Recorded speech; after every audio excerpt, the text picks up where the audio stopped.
Welcome to Voices, a podcast from the Institute for Human Rights and Business. Here we're seeking to elevate the range of perspectives on the role of business in the world and in people's everyday lives.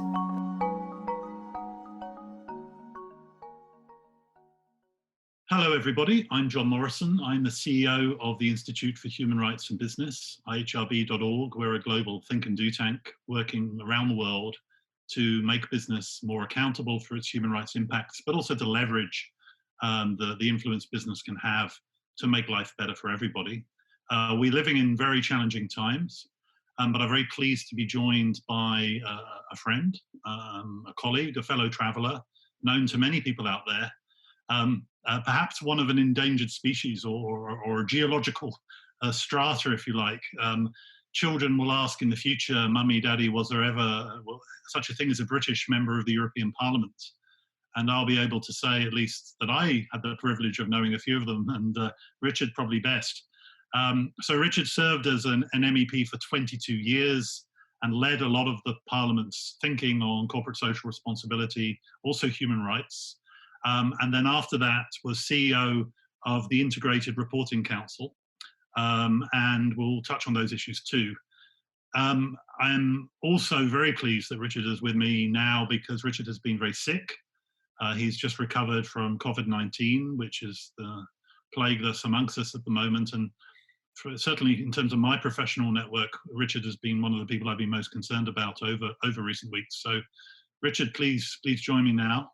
Just say a little bit about how bad COVID was for you and how you're feeling now. I mean, you're looking well, but are you feeling well? And if you're willing, just tell us a little bit about what you've been through, please. Well, firstly, hello to you and everyone at the Institute. I'm always pleased to talk to you, but after going through coronavirus, I'm really pleased to be talking to you. And I didn't go into intensive care. I didn't go on a ventilator, so many had it worse than me. But I had to be ordered into hospital. I underestimated very badly how it was. I spent 4 days in hospital on oxygen, and I got very bad pneumonia on both lungs from it. And I was 6 weeks in bed afterwards. And the period, both in hospital, when the doctors and nurses were fantastic, of course, but they were. But I was very ill, surrounded by very ill people. And it really was like a medieval plague. We were all just screaming and shouting out and coughing endlessly.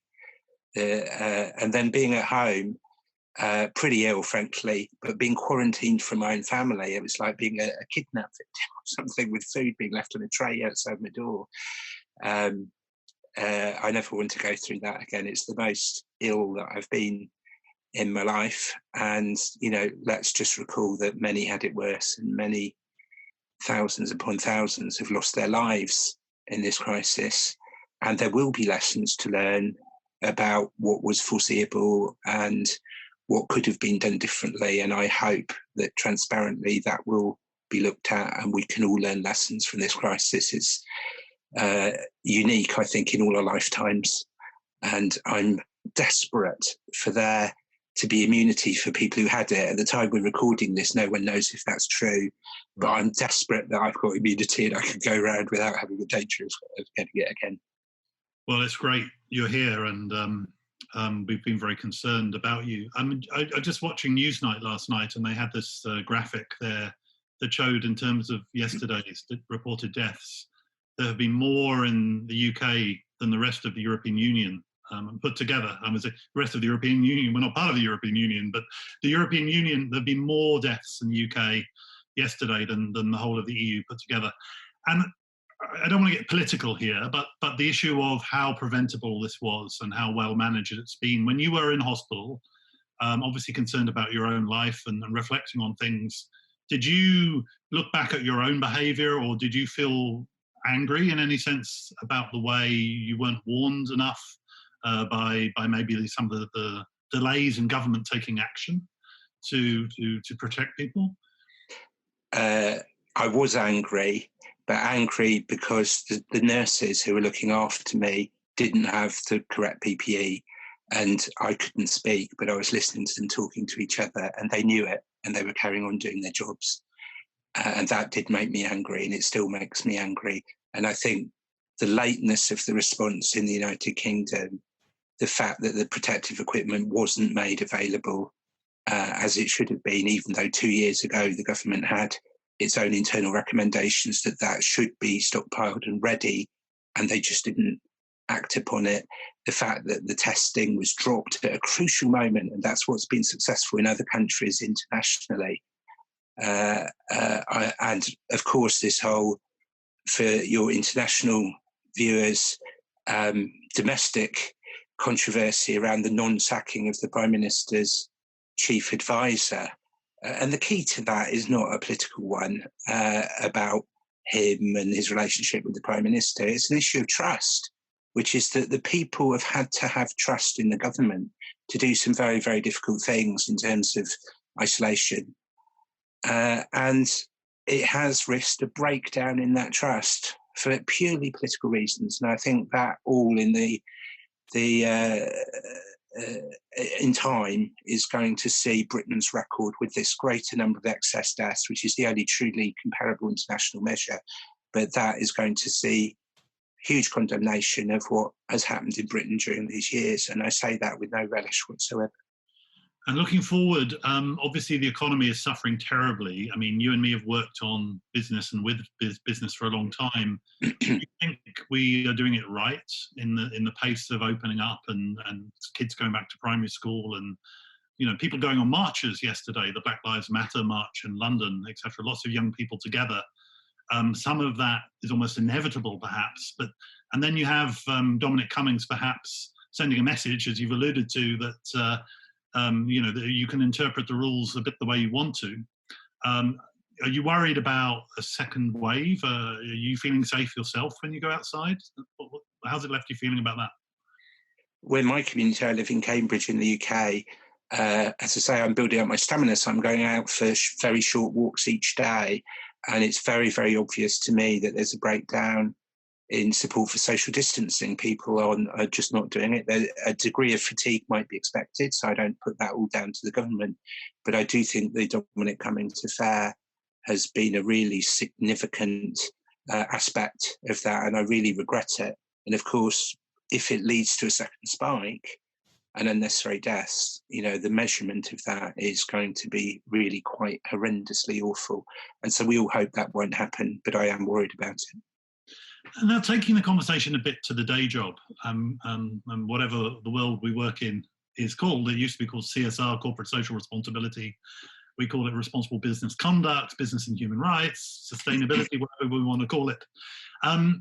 We did a report nearly 2 months ago now about some of the immediate lessons around supply chains and treatment of workers, etc. What lessons do you think we can learn from the current crisis in relation to responsible business? What are your hopes and expectations there? Well, I do have some hopes. And I think we've all, and I do regard it as a movement, we've all argued that businesses are ultimately very connected in their value chains, with suppliers often a long way away, but on whose their decisions have decisive impacts upon their lives, but also connected in terms of the results and impacts they have on financial capital with the other capital, particularly natural capital, but social capital with its human rights perspective, and that you cannot possibly see these things in isolation or in silos, and that businesses should understand those connections. And I think the COVID crisis has done a massive amount to broaden the perspective within business about how dependent business is on issues and events and developments well outside of the normal sphere that they would consider. And I think that is a huge opportunity for us. And then I also think we've been arguing, and I've been arguing, that one of the key differences is moving from short-term to long-term thinking. It sounds obvious, and who could disagree with it? But the truth is, most business, and most of us, if we are honest, get trapped too often in excessive short-term thinking. Whereas if you care about big issues like migration, like international development, and of course, like climate change, you can only really impact upon those through a long-term vision and a long-term perspective. And we may well come back to this later, but I think that the Task Force for Climate-Related Financial Disclosure, and I was convening the major world project to get the TCFD recommendations implemented in common by all the big sustainability frameworks, reporting frameworks in the world, successfully, by the way, and proud achievement with that and for them, not just, of course, for myself and my colleagues. But what that experience has taught me is that we have made a breakthrough in terms of the relationship between the financial performance of the company and its performance in other areas which we might call ESG, CSR, responsible business, or as you say, any of those. I think the differences are much less important than the principles behind them, and you do too.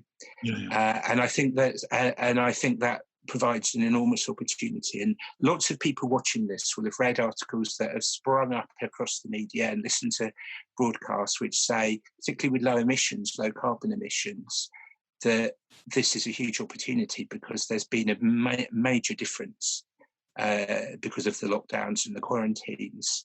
But I suppose I would want to just draw to your attention some dangers and worries that I have, because I was present, of course, back in the movement in the aftermath of the 2008-9 financial crisis, where people said, "Oh, it will absolutely show connectivity and the difficulties of short-termism, and this is our great opportunity."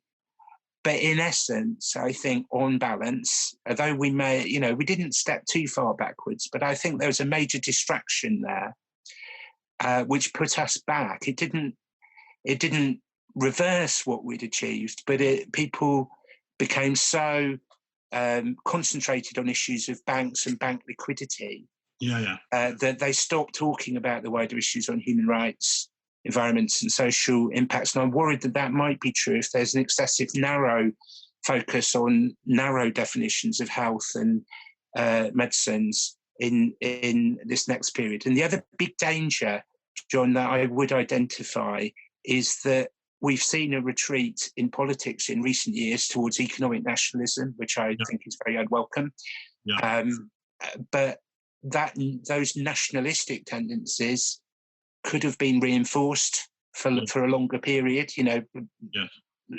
Travel bans coming into countries, different types of responses to the crisis, and governments very much saying we know best in our own country. And then, of course, Donald Trump pulling out of the World Health Organization. And to the degree that this reinforces nationalism at the expense of multilateralism, human rights are dependent on the international covenant. And it's going to be impossible to advance a case on business and human rights if we have countries retreating into their own national rules and political and economic nationalism. So I think there are huge opportunities, but also huge risks. And, we'll be working on one side of that argument. Let's see, though, and I'm afraid it will be 5 or 10 years before we really see what the outcome will be. Let's just take two examples of that. Bangladesh, we had a webinar a couple of weeks ago with representatives of Bangladeshi workers and suppliers. I read yesterday that the European Union has donated over 100 million euros to support the 1 million women who are currently out of work from the apparel sector in Bangladesh. Now, obviously, those kind of bailouts can't happen very many times if the apparel sector doesn't pick up. Several million workers might be losing their jobs in Bangladesh. What do we learn here? Do we learn that actually supply chains need to be retrenched and that, apparel goods need to be made in Europe? Are we going to see Portugal, Spain, Greece, or even Northern Europe or North America making more garments in the next 5 years? Or are we going to have supply chains in Bangladesh and elsewhere that are way more robust than they are at the moment? Which way do you think it's going to go? Again, it's difficult to know. I suspect myself that globalisation, our old friend, and for some foe, but I've always argued that open trade but fair trade has massively increased prosperity in the world, and without it, we're not just talking about economic fragmentation, but political fragmentation and risk of conflict. The lessons of history are there. So I suspect that the gains that have been made through economic globalisation are irreversible in the longer term, and that those supply chains will return. But will they be returned in a strengthened way? And think of all the work we've done in Bangladesh following the factory fire on Rana Plaza. Yeah. It's probably the key example in the entire world on whether companies and countries could be proactive in improving conditions, not simply try to protect conditions in their existing supply chains. And yet suddenly this crisis comes along and perhaps sweeps away so many of the gains that we've all worked hard, very, very hard to see. And I think there are two aspects of that. That international development, one of our other old friends, is really going to kick in here, because everyone's been worrying about the number of deaths and the health provisions in their own country. But the pandemic is coming later to many development countries. Look how now it's only really hitting in Latin America. And let's think when it's going to hit, and if it's going to hit to those degrees across Africa, sub-Saharan Africa. So there's a huge international development aspect to all of this. Absolutely. Just on the financial bailout stuff, you mentioned the financial crisis of 10 years ago, and maybe we didn't learn the lessons we should have done, or the bankers didn't at least. The financial sector is going to have a heck of a lot of leverage over the next years. Everyone's going to be in debt to the financial sector, right? States are going to be in debt. Business is going to be in debt. Whole communities are going to be in debt. Is that leverage going to be used in a beneficial way? I mean, do you believe that we should be leveraging now to say that bailouts can only be used for sustainable projects or green projects or human rights friendly projects? Do you believe in strong conditionality around the bailout? I do, by the way, strongly as a point of principle. And for those, the argument against it that you hear is that this is playing politics with inappropriately. You also short-term futures, yeah, and you also hear that they will just delay and complicate getting on with doing things. And the big, we'll hear people saying, let's just get people back into jobs and just and don't introduce these extra things. Those will be the arguments used. But the counter argument to that is that no one is insisting that a company or anyone else gets public money. They want the public money, they need it, and they do need it. I'm an advocate for that. But it's perfectly proper if money is being paid from the public purse for public interest objectives to be part of providing that. Right. And then will it happen? Well, the Canadian government has made environmental conditionalities on the COVID grants that it's giving. And that's great, and it sets a bit of a precedent. But I'm looking at major investments from the European Central Bank, for example, the decisions of the IMF. And I'm looking very, very hard at any environmental, human rights or other conditionalities, and other than the general principles that, of course, we've got built into those programs over the years, but I'm not seeing that extra leverage being used at the moment. Right. And so the argument I agree with, but I don't see yet that argument really succeeding. Okay, well, maybe. Fingers crossed. Just going on a bit to your experience as an MEP, 22 years, and that geological strata which you occupied. CSR 22 years ago was seen as a voluntary thing. Europe even defined it in voluntary terms. And I mean, part of your struggle and my struggle and many others was to try and harden that. It seems that somehow we've reached a kind of tipping point in that issue, and that next year, at least for the European Union, DG Justice will bring forward proposals around mandatory due diligence, environmental due diligence and human rights due diligence, building what the French government's already done, etc. Do you welcome this? I mean, do you think it's Is this a good legacy for all your work over those 22 years? Is this the direction of travel you wanted to see, or do you think it's overly legalistic now? It's a kind question, but all of our work, I've been proud to do what I've done, and we've had some great times. And you recall that I led the establishment of a multi-stakeholder forum at European level on these issues for the first time. And then the European Commission changed their definition, as you say, to say CSR was defined as a voluntary action. And all of the NGOs walked out of the forum in 2 years. And I brokered it. And I got the Commission to re-change their definition, and the NGOs came back in. And then I was the first person to propose the non-financial reporting directive. Yeah. And at least 6,000 companies across Europe are reporting on environment, social, and explicitly human rights that weren't doing so before. Yes. And had I died, and if I do die tomorrow and they put that directive on my grave, I've always said that will be fine by me. I'm deeply proud of it. But things are moving apace on mandatory human rights due diligence. Yeah. Many people watching this will be very familiar with those terms, but just to check everyone is, it's just the idea that companies don't have to just say that they respect human rights, but they have to have a process where they can analyse for themselves that they genuinely are doing it, and then they have to tell people about it to some degree. So that's what we're talking about here.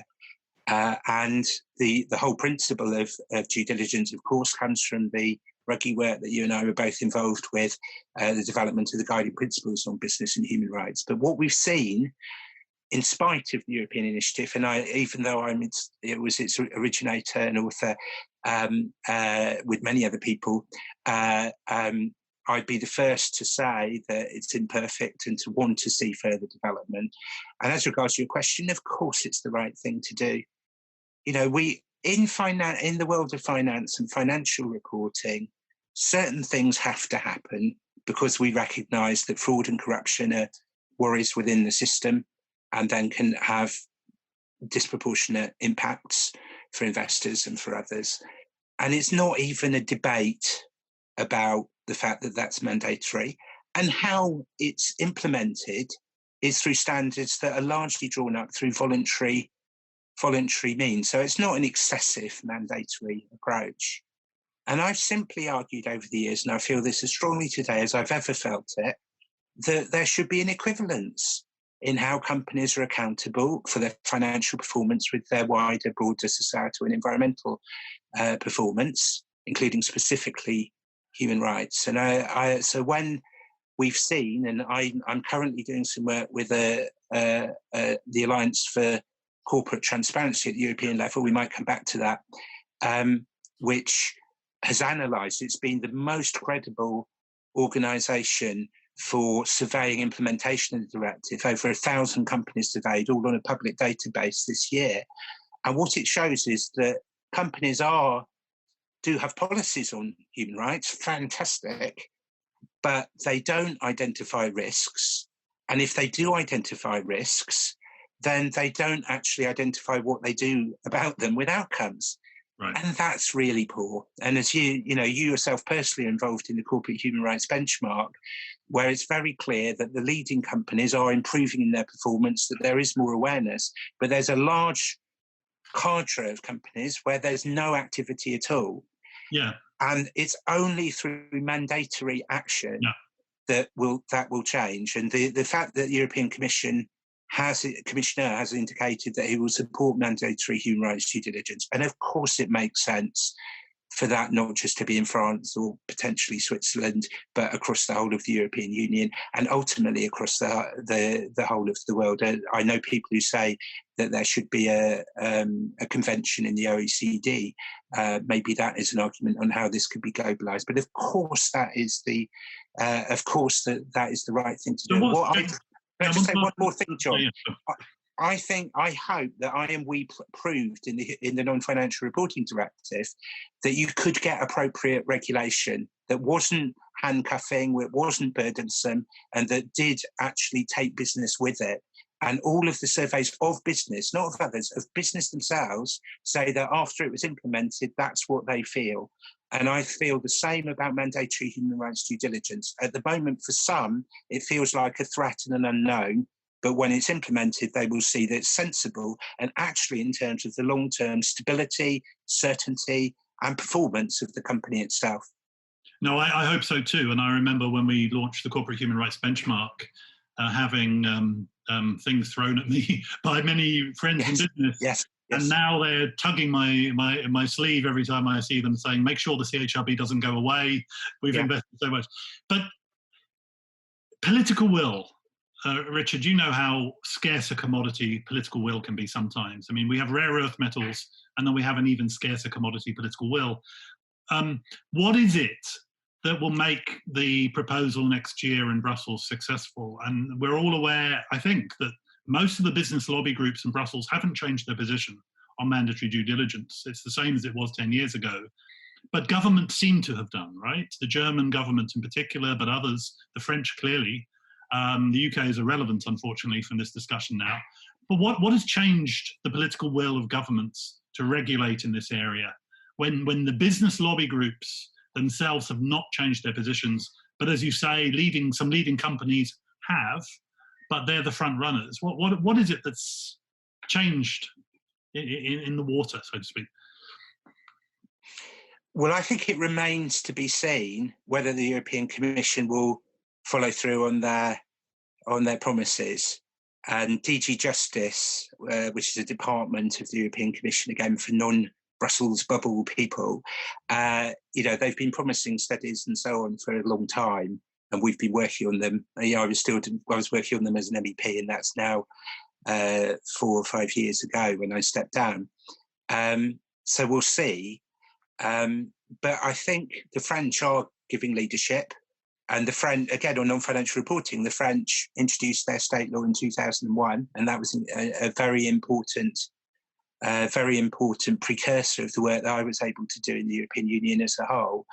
And what we've seen is the Germans and the Dutch have undertaken public commitments to assess implementation and said, if it's not up to standard, then we will want to legislate. So I think, and these are very influential countries. And then the Finnish, when they were in the presidency of the European Union last year, they really led this argument. And sometimes small countries can actually see more clearly the principle and less the vested self-interest. And I think they will go down in history as really marking a change in that. So I think it's a combination of different political factors across different countries.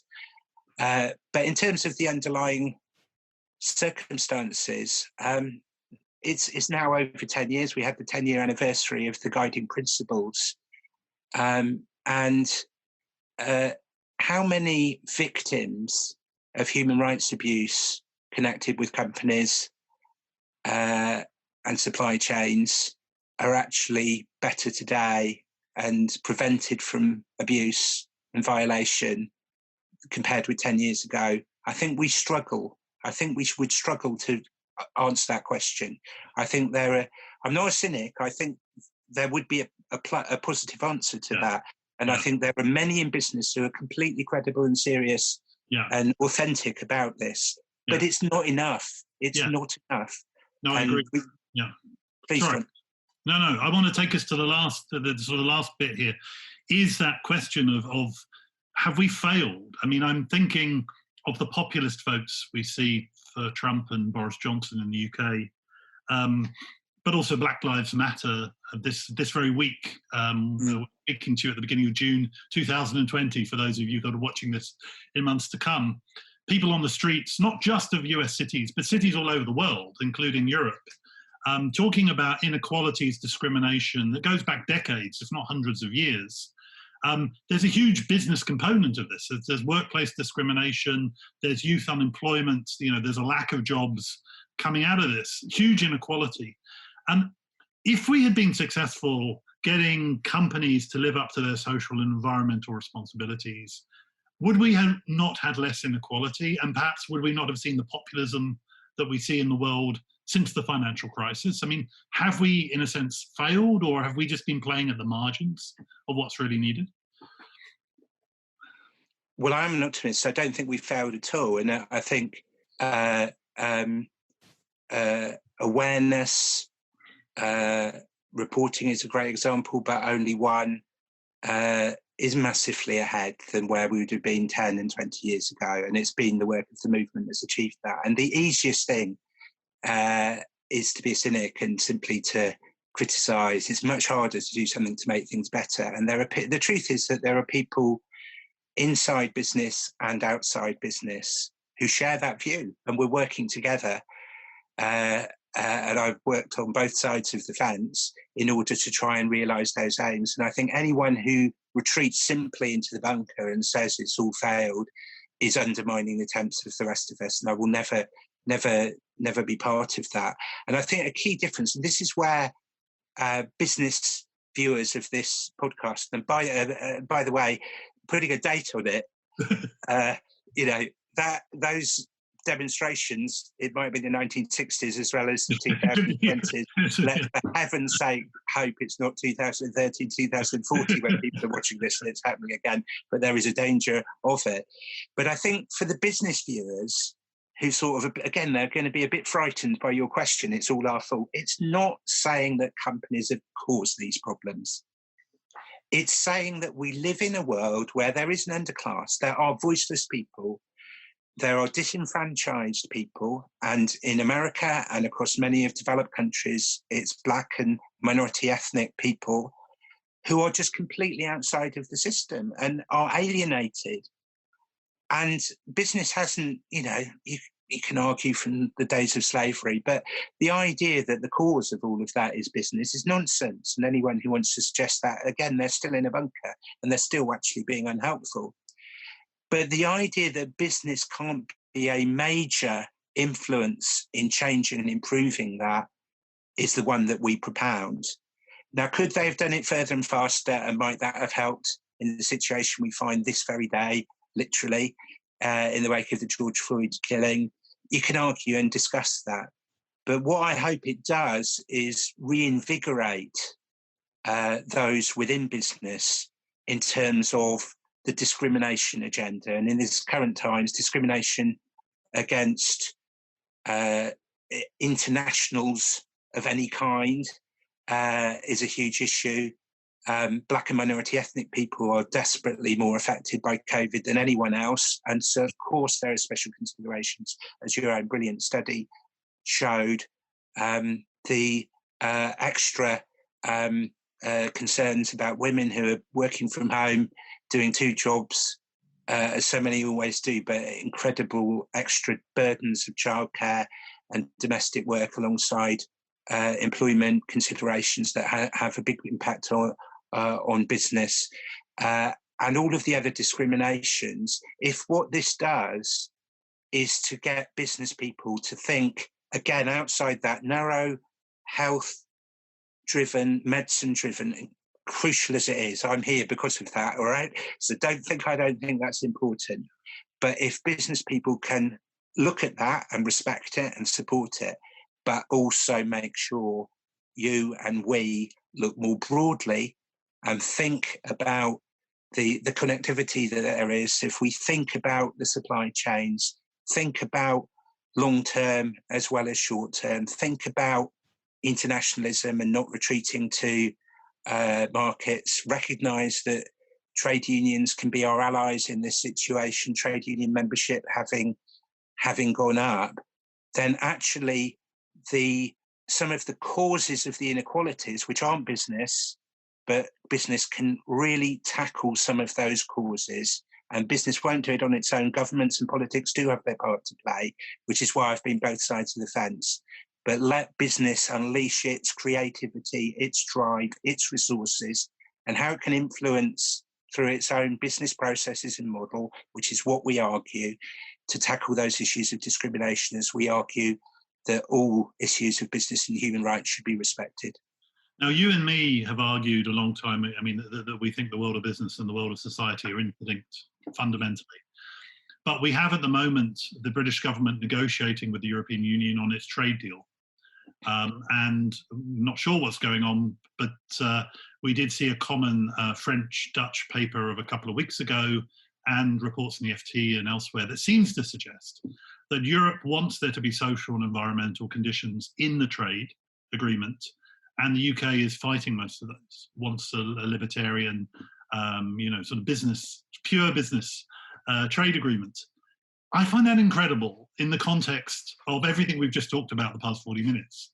Can you understand why the UK government is taking that position, and do you think it will be successful? I mean, where will we have a trade agreement by the end of this year, and will we see environmental and social issues firmly embedded in it, or will they be in some appendix? Well, firstly, there's no doubt that the European social model is at the cornerstone of what the European Union is about. And if you look at international negotiations, everything from the different agreements, the Paris Agreement, and I was there, the emissions trading scheme and so on, that Europe has been the leader in terms of environmental protection in the world. So that there's no doubt about that. And then the argument from a UK perspective to leave the European Union was for many people on that side of the argument, particularly in politics, about saying that we can have the low road to prosperity, get rid of the environmental and social protections, reduce those costs for business, and have a different model from the one that we've seen within the European Union, an anti-regulatory stance. And that was a deliberate political position of many of those who led, I'm not saying who voted for leave, but who led the arguments for leave. So we then shouldn't be very surprised if that's where we're the England government, led by some of the same people, takes that position. And the crucial thing for non-British watchers, before the British general election last December, it was in the political agreement between Britain and the European Union that social and environmental standards would not be retracted, and that was part of what was going to be legally agreed as part of the agreement between the UK and the EU.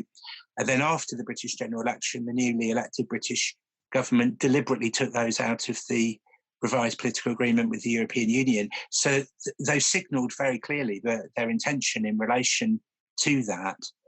And the European Union, and this is for the UK watchers, why shouldn't they try to protect their market and their businesses by insisting that there is a minimum level playing field in terms of social environmental compliance, and that they're not going to be undercut by more competitive companies who don't respect those basic minimum standards. So it's a perfectly proper, it's not an anti-British position, no. It's a perfectly proper position from the European Union to take.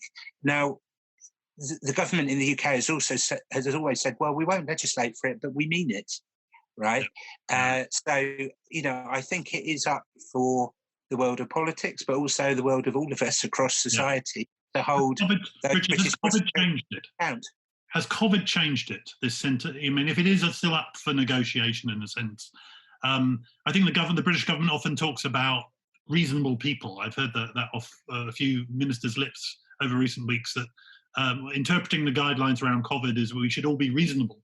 Will the government be reasonable? Is there something from the experience of the past few months that might actually lead decision makers to think that social issues are relevant to trade, or will it just be ignored? I mean, will there be a COVID legacy in relation to our trade agreements? That's what I'm asking. Well, we often talk about looking at the Chinese government. You have to read coded phrases and actions to try and think out what they're really thinking. And actually, no one knows what this UK government's really thinking, because Boris Johnson is someone who comes from a sort of libertarian tradition within the British Conservative Party. And he's taken sometimes quite liberal stances in relation to migration, for example, and he's done that even since being Prime Minister.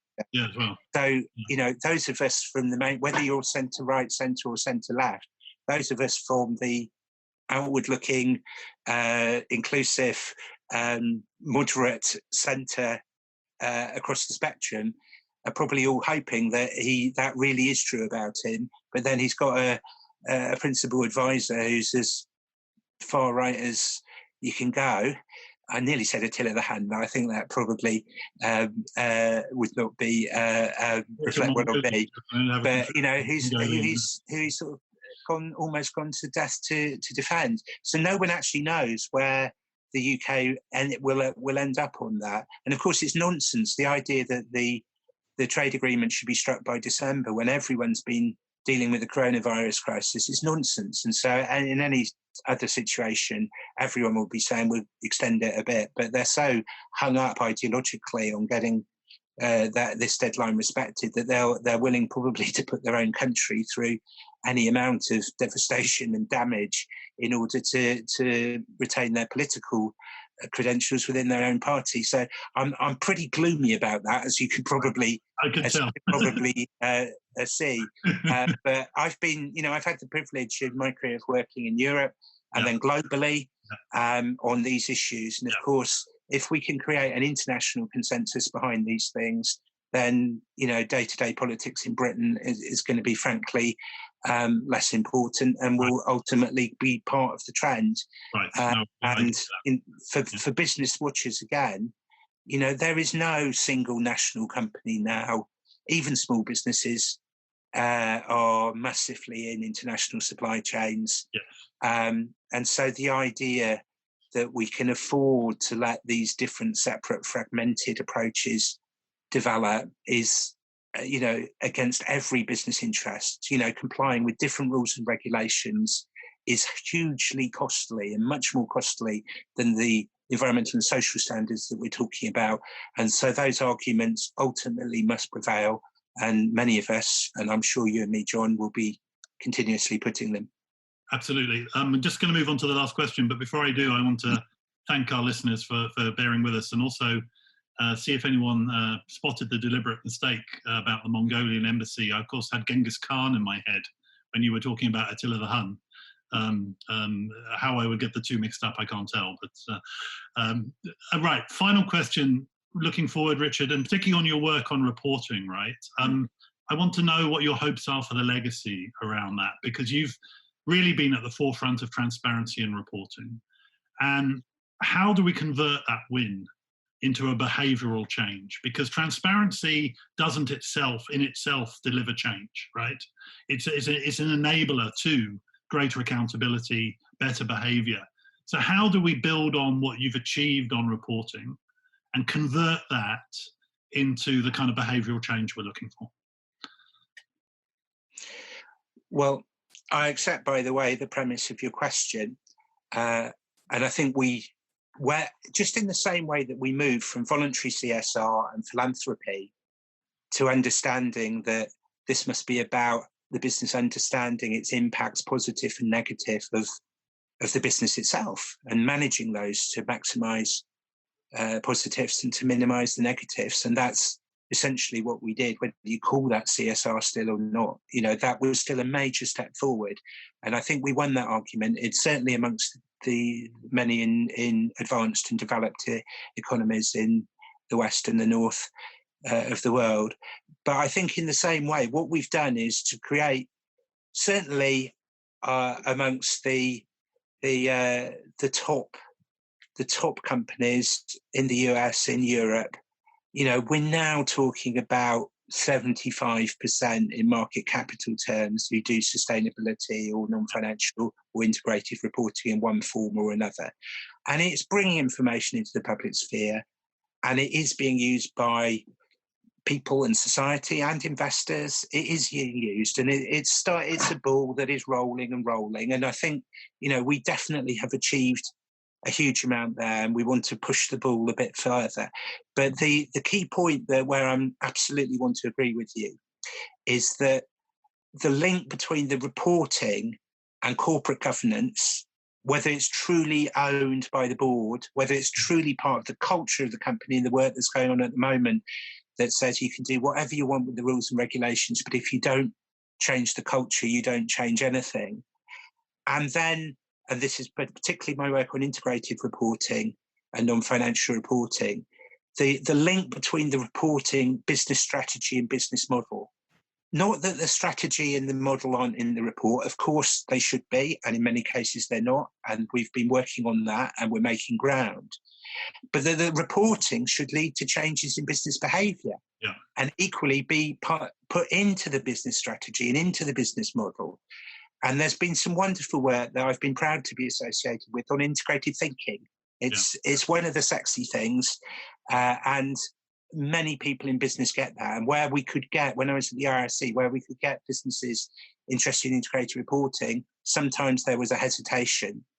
But you talked to them about integrated thinking, and they got it, because they got the necessity to embrace this new world of globalization, digitalization, climate, and social developments.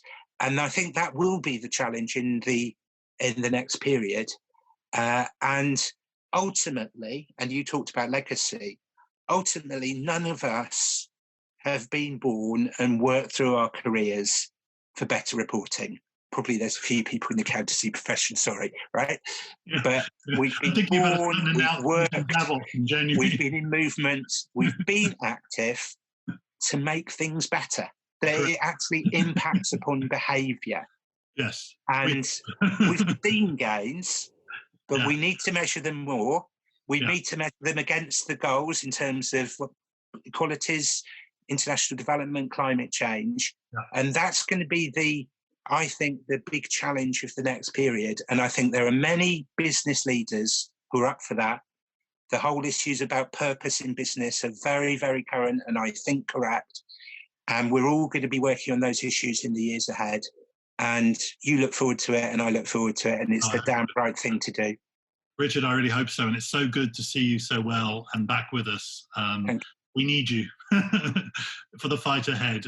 Richard Howitt, thank you very much. And to everybody who's listened, you can learn more about some of the issues we've talked about by going to www.ihrb.org. But until the next time, thanks for joining us. Thank you.